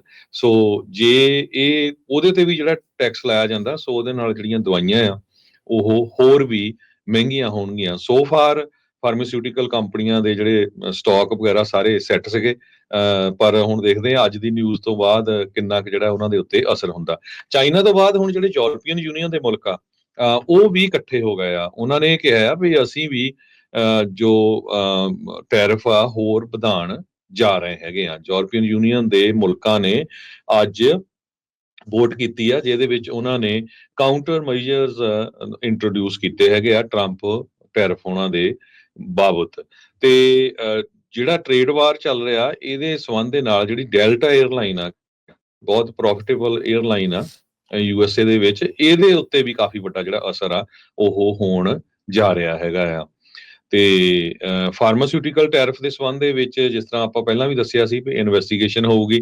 ਰਸ਼ੀਆ ਵਾਲਿਆਂ ਨੇ ਕ੍ਰਿਟੀਸਾਈਜ਼ ਕੀਤਾ ਪ੍ਰੈਜ਼ੀਡੈਂਟ ਟਰੰਪ ਉਹਨਾਂ ਨੂੰ ਵੀ ਜੋ ਟੈਰਿਫ ਵਾਲਾ ਇਹ ਤੁਸੀਂ ਜੰਗ ਸ਼ੁਰੂ ਕੀਤੀ ਆ ਅਸੀਂ ਇਹਨੂੰ ਕਲੋਜ਼ਲੀ ਮੋਨੀਟਰ ਕਰ ਰਹੇ ਹਾਂ, ਪਰ ਇਹ ਚੰਗੀ ਨਹੀਂ ਹੈ। It goes against the basic rules of the world trade organisation. ਇਹ ਰਸ਼ੀਆ ਵਾਲਿਆਂ ਨੇ ਅੱਜ ਸਟੇਟਮੈਂਟ ਜਾਰੀ ਕੀਤੀ ਹੈਗੀ ਆ। ਜੀ ਬਿਲਕੁਲ। ਉਧਰ ਸਦਨ ਦੇ ਵਿੱਚ ਕਾਂਗਰਸ ਦੇ ਵਿੱਚ ਡੈਮੋਕ੍ਰੇਟਸ ਇੱਕ ਬਿੱਲ ਲਿਆਉਣ ਦੇ ਬਾਰੇ ਸੋਚ ਰਹੇ ਸੀਗੇ ਵੀ ਟਰੰਪ ਟੈਰਿਫ ਨੂੰ ਜਿਹੜਾ ਉਹ ਐਂਡ ਕੀਤਾ ਜਾ ਸਕੇ ਉਸ ਦੇ ਉੱਤੇ ਵੋਟ ਪਵਾ ਕੇ। ਉਧਰ ਜਿਹੜੇ ਹਾਊਸ ਦੇ GOP ਆ ਉਹਨਾਂ ਨੇ ਇਸ ਜਿਹੜੇ ਡੈਮੋਕ੍ਰੇਟ ਪਾਰਟੀ ਦੀ ਇੱਕ ਕੋਸ਼ਿਸ਼ ਆ ਜਿਸ ਦੇ ਉੱਤੇ ਉਹ ਵੋਟ ਕਰਾਉਣਾ ਚਾਹੁੰਦੇ ਸੀ ਉਸ ਨੂੰ ਕਿਲ ਕਰ ਦਿੱਤਾ ਆ ਇੱਕ ਮੂਵ ਦੇ ਨਾਲ। ਡੈਮੋਕ੍ਰੇਟ ਰਿਪਰੈਜ਼ੈਂਟੇਟਿਵ ਗ੍ਰੈਗਰੀ ਮੀਕ ਸੀਗੇ, ਉਹ ਪਲਾਨ ਕਰ ਰਹੇ ਸੀ ਵੋਟ ਕਰਾਉਣ ਦੇ ਲਈ ਟਰੰਪ ਟੈਰਿਫ ਦੇ ਨੂੰ ਜਿਹੜਾ ਉਹ ਐਂਡ ਕਰਨ ਦੇ ਲਈ। ਪਰ ਜਿਹੜੇ GOP ਆ ਉਹਨਾਂ ਨੇ ਜਿਹੜੀ ਨਵੀਂ ਲੈਂਗੁਏਜ ਆ ਉਸ ਦੇ ਨਾਲ ਕੋਈ ਵੀ ਵੋਟ 2 ਅਪ੍ਰੈਲ ਦੇ ਜਿਹੜੇ ਟੈਰਿਫਸ ਆ ਉਸ ਦੇ ਨਾਲ ਸੰਬੰਧਿਤ ਉਸ ਨੂੰ ਜਿਹੜਾ ਉਹ ਕਿਲ ਕਰ ਦਿੱਤਾ ਹੈਗਾ ਆ। ਉਧਰ ਟਰੰਪ ਐਡਮਿਨਿਸਟ੍ਰੇਸ਼ਨ ਨੇ ਜਿਹੜੀਆਂ ਨਵੀਆਂ ਸੈਂਕਸ਼ਨਸ ਆ ਉਹ ਐਲਾਨੀਆਂ ਹੈਗੀਆਂ ਆ ਨਿਊਕਲੀਅਰ ਪ੍ਰੋਗਰਾਮ, ਜਿਹੜਾ ਇਰਾਨੀਅਨ ਨਿਊਕਲੀਅਰ ਪ੍ਰੋਗਰਾਮ ਆ ਉਸ ਦੇ ਉੱਤੇ। ਇਹ ਉਦੋਂ ਉਹਨਾਂ ਨੇ ਸੈਂਕਸ਼ਨਸ ਐਲਾਨ ਦਿੱਤੀਆਂ, ਰੋਕਾਂ ਲਾ ਦਿੱਤੀਆਂ ਆ ਜਦ ਓਮਾਨ ਦੇ ਵਿੱਚ ਇਹਨਾਂ ਦੇ ਨਾਲ ਕੁਝ ਦਿਨਾਂ 'ਚ ਗੱਲਬਾਤ ਜਿਹੜੀ ਉਹ ਹੋਣ ਜਾ ਰਹੀ ਆ। ਬੀਤੇ ਦਿਨਾਂ 'ਚ ਟਰੰਪ ਹੋਣਾ ਨੇ ਇੱਥੇ ਤੱਕ ਜਿਹੜੀ ਧਮਕੀ ਆ ਈਰਾਨ ਨੂੰ ਦਿੱਤੀ ਸੀ ਵੀ ਕਹਿੰਦੇ ਵੀ ਬੰਦੇ ਦੇ ਪੁੱਤ ਬਣ ਕੇ ਆ ਕੇ ਗੱਲ ਕਰ ਲਓ, ਨਹੀਂ ਤਾਂ ਮਿਜ਼ਾਈਲਾਂ ਜਿਹੜੀਆਂ ਤੁਹਾਡੇ ਉੱਤੇ ਛੱਡ ਦੇਣੀਆਂ ਆ। ਸੋ ਈਰਾਨ ਨੇ ਕਿਹਾ ਸੀਗਾ ਵੀ ਜੇ ਇਹੀ ਕੁਝ ਚੱਲਦਾ ਰਿਹਾ ਤਾਂ ਫਿਰ ਅਸੀਂ ਹਥਿਆਰ ਜਿਹੜਾ ਉਹ ਬਣਾ ਲੈਣਾ ਆ, ਨਿਊਕਲੀਅਰ ਹਥਿਆਰ ਬਣਾ ਲੈਣਾ। ਉੱਦਾਂ 20-30 ਸਾਲ ਹੋ ਗਏ ਆ ਇਹੀ ਕਹਿੰਦਿਆਂ ਨੂੰ ਸੁਣਦਿਆਂ ਨੂੰ ਵੀ 5-6 ਮਹੀਨਿਆਂ ਦੇ ਵਿੱਚ ਈਰਾਨ ਨੇ ਜਿਹੜਾ ਆ ਉਹ ਹਥਿਆਰ ਬਣਾ ਲੈਣਾ ਆ। ਇਹ ਨਹੀਂ ਪਤਾ ਵੀ ਹੁਣ ਉਹ ਬਣਾ ਸਕੇ ਆ ਜਾਂ ਨਹੀਂ ਬਣਾ ਸਕੇ ਅਜੇ ਤੱਕ, ਪਰ ਕਹਿੰਦੇ ਵੀ ਹੁਣ ਓਮਾਨ ਦੇ ਵਿੱਚ ਇਹਨਾਂ ਦੇ ਨਾਲ ਗੱਲਬਾਤ ਹੋਣੀ ਜਿਹੜੀ ਉਹ ਸ਼ੁਰੂ ਹੋਵੇਗੀ। ਸੋ ਸੈਂਕਸ਼ਨਸ, ਰੋਕਾਂ, ਟੈਰਿਫਸ ਇਸ ਟਾਈਮ ਸਾਰੇ ਪਾਸੇ ਜਿਹੜਾ ਆ ਉਹ ਛਾਇਆ ਪਿਆ ਹੈਗਾ ਜੀ। ਇਹਦੇ ਉੱਤੇ ਆਮ ਕੰਜ਼ਿਊਮਰ ਦੇ ਉੱਤੇ ਆਲਰੇਡੀ ਅਸਰ ਪੈਣਾ ਸ਼ੁਰੂ ਹੋ ਗਿਆ। ਜੇ ਤੁਸੀਂ ਅੱਜ ਆਪਣੇ ਕਿਸੇ ਵੀ ਗਰੋਸਰੀ ਸਟੋਰ 'ਚ ਜਾਓਗੇ, ਖਾਸ ਕਰਕੇ ਜਿਹੜੇ ਐਵਾਕਾਡੋਜ਼ ਜਾਂ ਹੋਰ ਸੀ ਫੂਡ ਆ, ਕਾਫੀ ਆ, ਫਰੂਟ ਆ, ਚੀਜ਼, ਨਟਸ, ਕੈਂਡੀ ਬਾਰਸ, ਉਹਨਾਂ ਦੇ ਉੱਤੇ ਆਲਰੇਡੀ ਬਹੁਤ ਸਾਰਾ ਜਿਹੜਾ ਕੀਮਤਾਂ ਆ ਆਲਰੇਡੀ ਵਧਾ ਦਿੱਤੀਆਂ। ਟੈਰਿਫ ਚਾਰਜ ਜਿਹੜੇ ਸਰਚਾਰਜ ਲੱਗਣੇ ਸ਼ੁਰੂ ਹੋ ਗਏ ਆ। ਤੇ ਫੂਡ ਦੇ ਉੱਤੇ ਕਹਿੰਦੇ 2.8% ਓਵਰਆਲ ਟਰੰਪ ਉਹਨਾਂ ਦੇ ਟੈਰਿਫ ਤੋਂ ਬਾਅਦ ਇਨਕਰੀਜ਼ ਹੋਊਗੇ। 4% ਫਰੈਸ਼ ਪ੍ਰੋਡਿਊਸ ਦੇ ਉੱਤੇ ਇਹ ਇੱਕ ਯੇਲ ਯੂਨੀਵਰਸਿਟੀ ਦਾ ਜਿਹੜਾ ਬਜਟ ਲੈਬ ਆ ਉਹ ਐਸਟੀਮੇਟ ਕਰ ਰਿਹਾ। ਸੋ ਇਸੇ ਤਰ੍ਹਾਂ CNN ਦੇ ਮੁਤਾਬਕ ਕਹਿੰਦੇ ਜਿਹੜੇ ਸਮਾਲਰ ਕੰਪਨੀਜ਼ ਆ ਉਹਨਾਂ ਦੇ ਉੱਤੇ ਬਹੁਤ ਜਲਦੀ ਅਸਰ ਪਊਗਾ। ਜਿਹੜੀਆਂ ਜਾਇੰਟ ਚੇਨਸ ਹੈਗੀਆਂ, ਵੱਡੀਆਂ ਚੇਨਸ ਆ ਜਿੱਦਾਂ ਵਾਲਮਾਰਟ, ਕਾਸਕੋ, ਤੇ ਉਹਨਾਂ ਦੇ ਉੱਤੇ ਜਿਹੜਾ ਅਸਰ ਆ ਥੋੜਾ ਲੇਟ ਪਊਗਾ। ਫੂਡ ਸਪਲਾਇਰਸ ਜਿੱਦਾਂ ਕੈਂਬਲ ਤੇ ਕਰਾਫਟੀਨਸ ਵਗੈਰਾ ਆ, ਉਹਨਾਂ ਦੇ ਉੱਤੇ ਵੀ ਬਹੁਤ ਵੱਡਾ ਜਿਹੜਾ ਅਸਰ ਪੈਣ ਜਾ ਰਿਹਾ। ਸੋ ਓਵਰਆਲ ਫੂਡ ਦੇ ਉੱਤੇ ਬਹੁਤ ਜਲਦੀ ਪਊਗਾ, ਓਲਿਵ ਆਇਲ ਦੇ ਉੱਤੇ, ਵਿਨੇਗਰ ਦੇ ਉੱਤੇ। ਕਹਿੰਦੇ ਪਈ ਜਿਹੜੀ ਕੰਪਨੀ ਸਭ ਤੋਂ ਜ਼ਿਆਦਾ ਸਪਲਾਈ ਕਰਦੀ ਆ, ਇੱਕ ਇਟਲੀ ਦੀ, ਹਨਾ, ਉਹਨਾਂ ਨੇ 20% ਪ੍ਰਾਈਸਸ ਆਲਰੇਡੀ ਅਨਾਉਂਸ ਕਰ ਦਿੱਤਾ ਵੀ ਨੈਕਸਟ ਮੰਥ ਤੋਂ ਵਧਣ ਜਾ ਰਹੀਆਂ ਹੈਗੀਆਂ। ਜੀ ਇੱਕ ਟ੍ਰੈਂਡੀ CEO ਆ ਅਫੀਲੀਏਟਡ ਫੂਡਸ ਦੇ ਤੇ ਹੋਲਸੇਲਰ ਐਮਰੀਲੋ ਟੈਕਸਸ ਦੇ ਵਿੱਚ। ਉਹਨਾਂ ਦੇ 700 ਤੋਂ ਵੱਧ ਇੰਡੀਪੈਂਡੈਂਟ ਸਟੋਰ ਆ 8 ਸਟੇਟਾਂ ਦੇ ਵਿੱਚ। ਉਹ ਕਹਿੰਦੇ ਵੀ ਅਸੀਂ ਵੇਟ ਹੀ ਕਰ ਰਹੇ ਹਾਂ ਵੀ ਹੁਣ ਕੀ ਵਾਪਰੂਗਾ। ਓਵਰਆਲ ਕਹਿੰਦੇ ਵੀ ਲੱਗਦਾ ਹੈ ਵੀ ਕਾਫੀ ਜ਼ਿਆਦਾ ਜਿਹੜੀਆਂ ਕੀਮਤਾਂ ਆ ਖਾਣ ਵਾਲੇ ਸਮਾਨ ਦੀਆਂ, ਉਹਨਾਂ ਦੇ ਉੱਤੇ ਵੀ ਵਾਧਾ ਹੋਊਗਾ। ਜੀ ਤੇ ਬਿਲਕੁਲ ਸ਼ੌਪਰਸ ਜਿਹੜੇ ਆ ਉਹ ਆਲਰੇਡੀ ਪੁੱਲ ਬੈਕ ਕਰ ਰਹੇ ਹੈਗੇ ਆ। ਉਹ ਉਹਨਾਂ ਨੇ ਆਲਰੇਡੀ ਜਿਹੜੇ ਮਨੀ ਸਪੈਂਡ ਕਰਨਾ ਘਟਾ ਦਿੱਤਾ ਹੈਗਾ। ਇਹ ਵੀ ਜਿਹੜੀ ਰਿਪੋਰਟ ਆ ਰਹੀ ਹੈਗੀ। ਜੀ ਜਿਹੜੇ ਰਾਸ਼ਟਰਪਤੀ ਟਰੰਪ ਉਹਨਾਂ ਨੇ ਆਪਣੇ ਸੋਸ਼ਲ ਮੀਡੀਆ ਪੋਸਟ ਦੇ ਵਿੱਚ ਕਿਹਾ be cool this is great time to buy. ਇਹ ਨਹੀਂ ਪਤਾ ਵੀ ਕਿਹੜੀ ਚੀਜ਼ ਜਿਹੜੀ ਉਹ ਬਾਏ ਕਰਨੀ ਹੈ ਤੇ ਕਿਹੜੀ ਮਨੀ ਦੇ ਨਾਲ ਜਿਹੜੀ ਉਹ ਬਾਈ ਜਿਹੜੀ ਉਹ ਕੀਤੀ ਜਾਊਗੀ। ਚੀਨ ਨੇ ਅਮਰੀਕਾ 'ਚ ਆਉਣ ਦੇ ਲਈ ਆਪਣੇ ਨਾਗਰਿਕਾਂ ਨੂੰ ਨਵੀਂ ਜਿਹੜੀ ਟਰੈਵਲ ਵਾਰਨਿੰਗ ਆ ਉਹ ਇਸ਼ੂ ਕਰ ਦਿੱਤੀ ਆ। ਯੂਰਪੀਅਨ ਯੂਨੀਅਨ ਨੇ ਜਿਹੜੀ ਰਿਟੈਲੀਟਰੀ ਟੈਰਿਫਸ ਲਾਉਣ ਦੇ ਲਈ ਉਸ ਨੂੰ ਇਜਾਜ਼ਤ ਦੇ ਦਿੱਤੀ ਹੈ। ਕਿੰਨਾ ਟੈਰਿਫ ਲੱਗੂਗਾ ਇਹ ਅਜੇ ਉਹਨਾਂ ਨੇ ਐਲਾਨਣਾ ਹੈਗਾ। ਵਾਲਮਾਰਟ ਨੇ ਆਪਣੇ ਜਿਹੜੀ ਆਪਰੇਟਿੰਗ ਇਨਕਮ ਦੀ ਜਿਹੜੀ ਆਊਟਲੁੱਕ ਸੀ, ਜੋ ਕਿਆਸ ਰਹੀਆਂ ਸੀ, ਉਸ ਨੂੰ ਉਹਨਾਂ ਨੇ ਪੁੱਲ ਕਰ ਲਿਆ ਆ। ਉਹਨਾਂ ਦੇ ਵੀ ਹਾਲਾਤ ਇਸ ਟਾਈਮ ਮਾੜੇ ਜਿਹੜੇ ਆ ਉਹ ਨਜ਼ਰ ਆ ਰਹੇ ਆ। ਪਤਾ ਨਹੀਂ ਅੱਗੇ ਕੀ ਬਣਨਾ ਹੈ। ਸੋ ਅੱਜ ਤੋਂ ਜਿਹੜੇ ਹਰਜੋਤ ਸਿੰਘ ਜੀ ਟੈਰਿਫ ਸ਼ੁਰੂ ਹੋ ਗਏ ਨੇ। 9 ਤਰੀਕ ਤੋਂ ਕਹਿੰਦੇ ਜਿਹੜੇ ਉਹ ਹੋਣੇ ਸੀ। ਜਿੱਦਾਂ ਚਾਈਨਾ ਦੇ ਇੰਪੋਰਟ ਦੇ ਉੱਤੇ 104% ਹੁਣ ਟੈਰਿਫ ਅੱਜ ਤੋਂ ਜਿਹੜਾ ਉਹ ਲੱਗਣਾ ਸ਼ੁਰੂ ਹੋ ਚੁੱਕਾ ਆ। ਜੇ ਕਿਸੇ ਦਾ ਸਮਾਨ ਉੱਧਰੋਂ ਆ ਰਿਹਾ ਹੈ ਜਾਂ ਆਉਣਾ ਆ, ਕਿਸੇ ਦੇ ਕੰਟੇਨਰ ਆਉਣੇ ਆ, ਉਹਨਾਂ ਸਾਰਿਆਂ ਨੂੰ ਇਹਨਾਂ ਚੀਜ਼ਾਂ ਦਾ ਜਿਹੜਾ ਹੁਣ ਸਾਹਮਣਾ ਕਰਨਾ ਪੈਣਾ ਆ। ਬਹੁਤ ਸਾਰੇ ਜਿਹੜੇ ਹਰਜੋਤ ਸਿੰਘ ਜੀ ਰੋਜ਼ਮर्रा ਦੀ ਜ਼ਿੰਦਗੀ ਦੇ ਸਮਾਨ ਤੋਂ ਲੈ ਕੇ ਟਰੱਕਿੰਗ ਇੰਡਸਟਰੀ ਦਾ ਜਿਹੜਾ ਪਾਰਟਸ ਦੇ ਸਮਾਨ ਤੋਂ ਲੈ ਕੇ ਆਮ ਜਿਹੜਾ ਸਮਾਨ ਆ ਉਹ ਸਾਰਾ ਉੱਧਰੋਂ ਆਉਂਦਾ ਆ। ਹਰ ਇੱਕ ਤਰ੍ਹਾਂ ਦੀ ਚੀਜ਼ ਤੁਸੀਂ ਘਰਾਂ 'ਚ ਜਿਹੜੀ ਵਰਤਦੇ ਆ ਉਹ ਸਮਹਾਓ ਕਿਤੇ ਨਾ ਕਿਤੇ ਜਿਹੜੀ ਚਾਈਨਾ ਦੇ ਪ੍ਰੋਡਕਟ ਦੇ ਰੂਪ ਦੇ ਵਿੱਚ ਇੱਥੇ ਆਉਂਦੀ ਹੈ ਤੇ ਹੁਣ ਉੱਤੇ 104% ਟੈਰਿਫ ਲੱਗਣਾ ਜਿਹੜਾ ਉਹ ਸ਼ੁਰੂ ਹੋਊਗਾ। ਹੋ ਸਕਦਾ ਵੀ ਜਿਹੜੀਆਂ ਤੁਹਾਡੀਆਂ ਡੀਲਾਂ ਪਹਿਲਾਂ ਕਿ ਹੋਰ ਲੋਕਾਂ ਦੇ ਨਾਲ ਹੋਈਆਂ ਆ ਉਹ ਫਾਲ ਥਰੂ ਹੋ ਜਾਣ, ਉਹ ਨਾ ਕਰ ਜਾਣ, ਜਾਂ ਉਹ ਤੁਹਾਨੂੰ ਬਹੁਤ ਮਹਿੰਗੀਆਂ ਜਿਹੜੀਆਂ ਆ ਉਹਦੇ ਪ੍ਰਾਈਸਾਂ ਦਾ ਜਿਹੜਾ ਉਹ ਸਾਹਮਣਾ ਕਰਨਾ ਪੈ ਸਕਦਾ ਹੈ। ਸੋ ਸਟੇ ਰੈਡੀ, ਬੀ ਰੈਡੀ। ਜਿੱਦਾਂ ਟਰੰਪ ਹੁਣੀ ਉੱਦਾਂ ਕਹਿੰਦੇ ਆ, ਕਹਿੰਦੇ ਵੀ ਬੀ ਕੂਲ। ਸੋ ਕੂਲ ਰਹਿਣ ਦਾ ਜਿਹੜਾ ਵਕਤ ਆ ਕਹਿੰਦੇ ਵੀ ਆਇਆ ਪਿਆ ਹੈਗਾ ਆ। ਸੋ JP ਮੋਰਗਨ ਵਾਲਾ ਤਾਂ ਕੱਲ ਦਾ ਡਰਾਈ ਜਾਂਦਾ ਆ। ਉਹ ਕਹਿੰਦਾ ਵੀ ਰਿਸੈਸ਼ਨ ਲਾਈਕਲੀ ਆਊਟਕਮ ਹੈਗਾ ਆ ਇਹਨਾਂ ਟੈਰਿਫਸ ਤੋਂ ਬਾਅਦ ਦੇ ਵਿੱਚ। ਕਿਉਂਕਿ ਜਿਸ ਭਾਵਨਾ ਦੇ ਨਾਲ ਰਾਸ਼ਟਰਪਤੀ ਟਰੰਪ ਬਾਰ-ਬਾਰ ਕਹਿ ਰਿਹਾ ਵੀ ਇਹ ਜਿਹੜੇ ਟੈਰਿਫ ਆ ਜਾਂ ਮੇਕ ਅਮਰੀਕਾ ਵੈਲਦੀ ਅਗੇਨ ਦਾ ਜਿਹੜਾ ਨਾਰਾ ਆ, ਉਹਦੇ ਵਿੱਚ ਇਹੀ ਚੀਜ਼ ਜਿਹੜੀ ਉਹ ਬਾਰ-ਬਾਰ ਆਖ ਰਹੇ ਆ ਵੀ ਇਹਦੇ ਨਾਲ ਅਮਰੀਕਾ ਦੇ ਵਿੱਚ ਬਹੁਤ ਜ਼ਿਆਦਾ ਵੈਲਥ ਆਊਗੀ ਤੇ ਜਿਹੜੀ ਮੈਨੂਫੈਕਚਰਿੰਗ ਆ ਉਹ ਵਾਪਸ ਆ ਜਿਹੜੀ ਉਹ ਇੱਥੇ ਆ ਜਾਣੀ ਆ। ਕਈ ਯੂਨੀਅਨ ਦੇ ਜਿਹੜੇ ਪ੍ਰੈਜ਼ੀਡੈਂਟ ਆ ਉਹ ਟਰੰਪ ਹੁਣਾਂ ਦੀ ਇਸ ਗੱਲ ਦੇ ਨਾਲ, ਇਸ ਭਾਵਨਾ ਦੇ ਨਾਲ ਉਹ ਮੰਨਦੇ ਨੇ। ਕਹਿੰਦੇ ਵੀ ਹਾਂ ਇਹਦੇ ਨਾਲ ਜਿਹੜਾ ਉਹ ਫਰਕ ਪਊਗਾ। ਪਰ ਇਸ ਦਾ ਅਸਰ ਕਈ ਮਹੀਨਿਆਂ ਬਾਅਦ ਜਾਂ ਕੁਝ ਸਾਲਾਂ ਬਾਅਦ ਜਾ ਕੇ ਜਿਹੜਾ ਉਹ ਆਪਾਂ ਨੂੰ ਨਜ਼ਰ ਆਉਣਾ ਸ਼ੁਰੂ ਹੁੰਦਾ ਆ। ਸੋ ਲੈਟਸ ਸੀ ਕੀ ਇਸ ਦੇ ਵਿੱਚ ਬਣਦਾ ਹੈ। ਪਰ ਹਾਲ ਦੀ ਘੜੀ ਜੋ ਰਿਐਲਿਟੀ ਆ ਉਹ ਇਹ ਆ ਵੀ ਚੀਜ਼ਾਂ ਜਿਹੜੀਆਂ ਆਪਾਂ ਨੂੰ ਹੁਣ ਘੱਟੋ ਘੱਟ ਕੁਝ ਸਮੇਂ ਦੇ ਲਈ ਤਾਂ ਜਿਹੜੀਆਂ ਆਪਾਂ ਨੂੰ ਮਹਿੰਗੀਆਂ ਜਿਹੜੀਆਂ ਆ ਉਹ ਨਜ਼ਰ ਆਉਣਗੀਆਂ। ਉਧਰ ਐਲਿਜ਼ਾਬੈਥ ਵਾਰਨ ਜਿਹੜੀ ਆ ਹਰਜੋਤ ਸਿੰਘ ਜੀ, ਉਹਨਾਂ ਨੇ ਇਹ ਕਿਹਾ ਵੀ ਕਹਿੰਦੇ ਆ ਵੀ ਜਿਹੜੀ ਇਹ ਡਮ ਇਸ ਟਾਈਮ ਟ੍ਰੇਡ ਵਾਰ ਚੱਲ ਰਹੀ ਆ, ਡਮਸਟ ਟ੍ਰੇਡ ਵਾਰ ਆਫ ਹਿਸਟਰੀ। ਕਹਿੰਦੇ ਵੀ ਇਹਦੇ ਨਾਲ ਲੋਕਾਂ ਦੇ ਘਰ ਖਰੀਦਣ ਦੀ ਜਿਹੜੀ ਸ਼ਮਤਾ ਆ ਉਹ ਟੋਟਲੀ ਖਤਮ ਜਿਹੜੀ ਉਹ ਹੋ ਜਾਊਗੀ। ਕਹਿੰਦੇ ਵੀ ਉਹਨਾਂ ਨੂੰ ਘਰ ਖਰੀਦਣ ਦੇ ਵਿੱਚ ਬਹੁਤ ਵੱਡੀ ਜਿਹੜੀ ਮੁਸ਼ਕਿਲ ਆਉਣ ਜਾ ਰਹੀ ਹੈਗੀ ਆ। ਸੋ ਇਸ ਦਾ ਰੀਅਲ ਐਸਟੇਟ ਇੰਡਸਟਰੀ ਦੇ ਉੱਤੇ ਕੀ ਅਸਰ ਪੈਣਾ ਆ, ਖਾਸ ਕਰਕੇ ਟ੍ਰੇਡ ਵਾਰ ਦਾ, ਤੇ ਨਾਲ ਦੇ ਨਾਲ ਜਿਹੜੇ ਇਮੀਗ੍ਰੇਸ਼ਨ ਦੀ ਕ੍ਰੈਕਡਾਊਨ ਆ ਉਸ ਦਾ, ਉਹ ਵੀ ਜਿਹੜਾ ਆਉਣ ਵਾਲਾ ਵਕਤ ਦੱਸੇਗਾ। ਜੀ ਆਪਾਂ ਇੱਕ ਬ੍ਰੇਕ ਲੈਂਦੇ ਹਾਂ। ਬ੍ਰੇਕ ਤੋਂ ਬਾਅਦ ਇਮੀਗ੍ਰੇਸ਼ਨ ਦੇ ਨਾਲ ਰਿਲੇਟਡ ਬਹੁਤ ਹੀ ਜ਼ਿਆਦਾ ਇੰਪੋਰਟੈਂਟ ਖਬਰਾਂ ਆ।